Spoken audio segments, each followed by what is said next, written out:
Hi, magandang buhay. Ako nga pala si Architect Mario Pinol Jr. Ikwentuhan ko muna kayo about my educational background.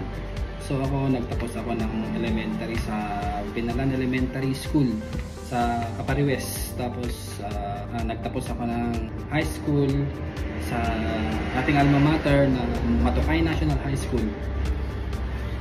Graduate ako sa MNHS batch 2008. Tapos nag-aaral ako ng 1 year engineering sa University of St. Louis, Tuguegarao. Tapos tinuloy ko yung course ko na architecture sa UE Caloocan, University of the East Caloocan campus. Throwback 2009. So 5 years ako sa kursong Bachelor of Science in Architecture sa UE. Graduate ako 2014. After the graduation, hindi mo na ako nag-board exam kasi sa architecture na kurso, meron kang 2 years na diversified experience bago ka mag-board exam. Nag-take na nga ako ng board exam. Tinake ko lang siya 1 time. Sa awa ng Diyos, pumasa tayo agad. Ayun na nga, nagka-license na ako year 2016. Sa ngayon, magta 10 years na akong architect. May mga naging projects na rin ako dito sa Cagayan, saka sa Manila. Well,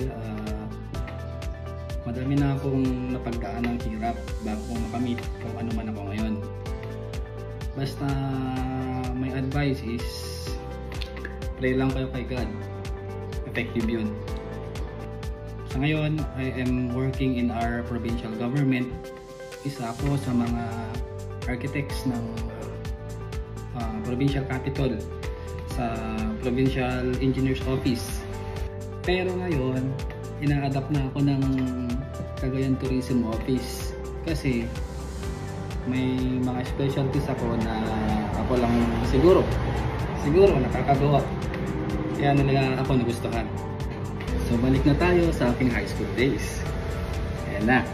Bago ako naging isa sa mga miyembro ng campus journalist ng Matukay National High School bilang isang editorial cartoonist, ang unang-unang nakadiscover sa akin is si Ma'am Ruby Fronda. Kasi during my first year, sumasali-sali na ako sa mga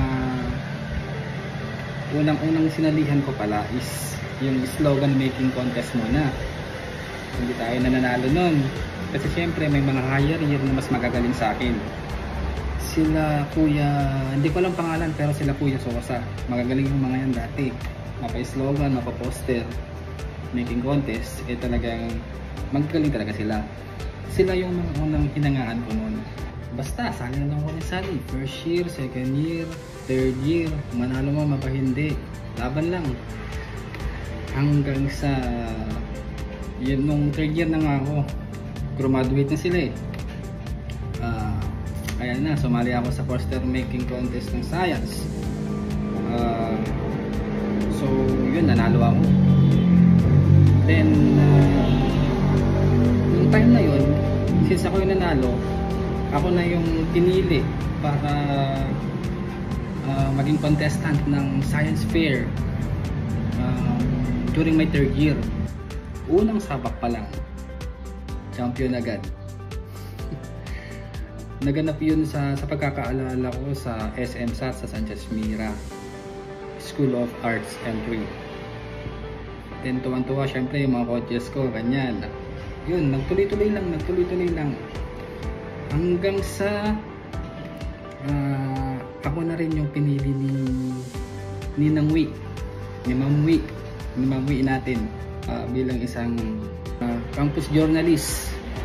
Ang tawag yata sa dyaryo, ewan ko lang kung meron pa yung dyaryo natin ngayon dyan sa Matukay National High School na Greenfields.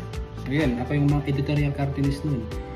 Yung mga nakikita nyong cartooning dun sa dyaryo na yun, ako dati yung gumagawa nun. Tapos ayan na, sinabak na ako sa contest.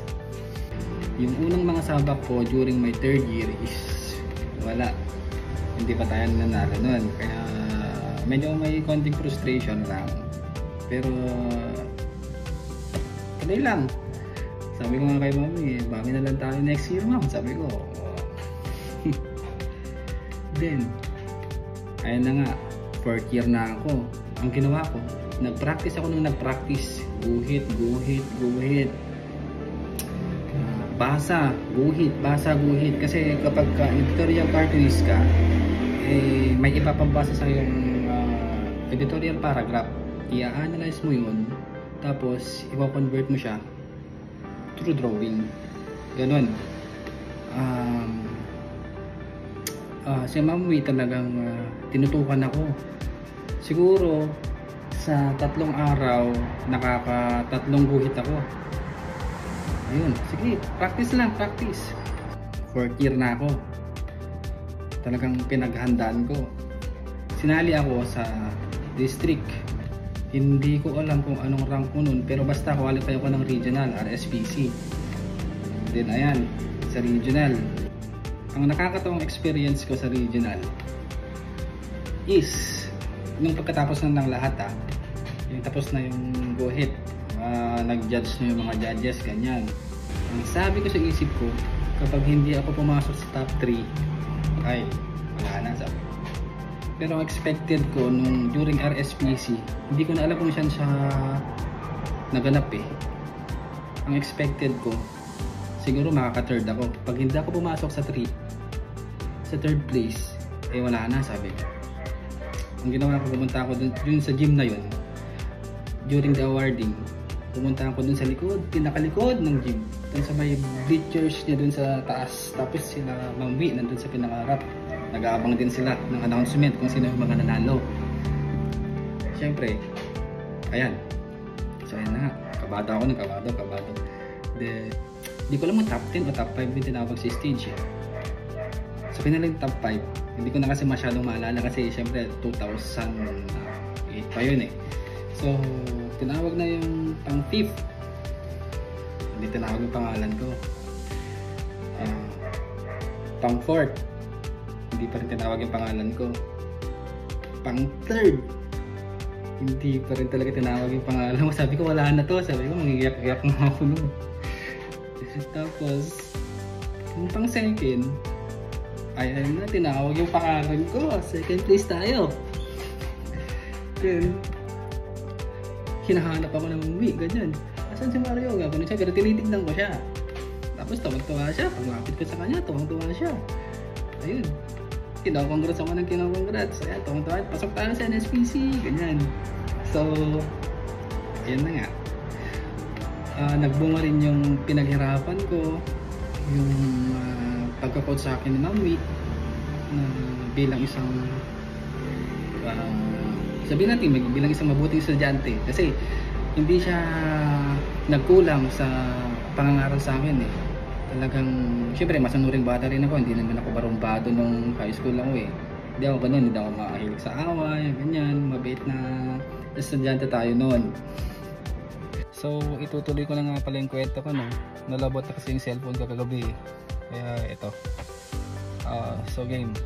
So, isa talagang karangalan sa ating eskwelahan na mapabilang or maging isang contestant ng National Press Conference. At naganap ito sa Coronadal City sa South Cotabato, sa Mindanao.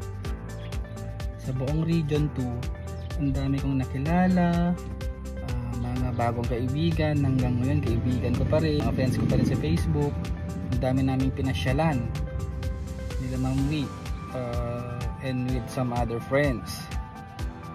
Tapos yung mga guhit ko nun na pinagpraktisan ko dito sa Cagayan, eh nagustuhan ng mga tao doon sa Mindanao, yung mga estudyante, kapwa nating estudyante.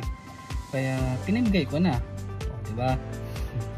So my advice para maging katulad nyo rin ako, eh dapat makinig kayo sa coaches nyo. Huwag kayo maging pasaway, maging responsible kayo, dapat masipag kayo, dapat nakikinig lagi kayo sa mga coaches nyo para nang sa ganun ay maging maayos yung magawa nyo.